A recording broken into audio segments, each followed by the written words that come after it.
11. Neubližujte ľuďom dobrej vôle. Za ľudí dobrej vôle sa tradične považujú tí, ktorí majú dobré úmysly so svojimi druhmi a pracujú na tom, aby im pomáhali. Napriek tomu, že zlí ľudia tvrdia, že všetci sú zlí, existuje mnoho dobrých mužov a žien. Možno ste mali to šťastie nejakých takých spoznať. Spoločnosť v skutočnosti udržiavajú v chode práve muži a ženy dobrej vôle. Zamestnanci verejných inštitúcií, mienkotvorcovia, ľudia zo súkromného sektoru, ktorí robia svoju prácu, všetci títo sú vo veľkej väčšine ľuďmi dobrej vôle.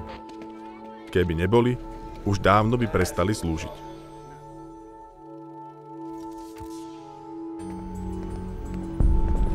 Takíto ľudia sú ľahko napadnuteľní.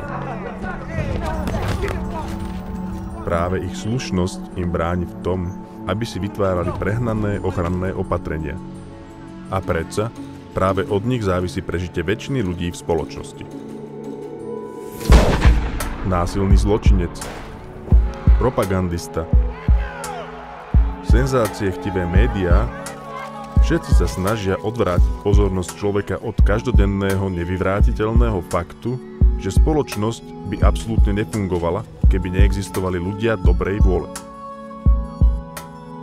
Strážia ulice, radia deťom, merajú teplotu, hasia požiare a pokojným hlasom hovoria rozumné veci a človek má sklon prehliadať skutočnosť, že ľudia dobrej vôle sú tí, čo udržujú svet v chode a ľudí na tejto planéte pri živote. Ale aj takíto ľudia môžu čeliť útokom a na ich ochranu a na zabránenie tomu, aby sa im ubližovalo, by sa mali odporučiť a prijať účinné opatrenia. Pretože od týchto ľudí závisí vaše prežitie a prežitie vašej rodiny a priateľov.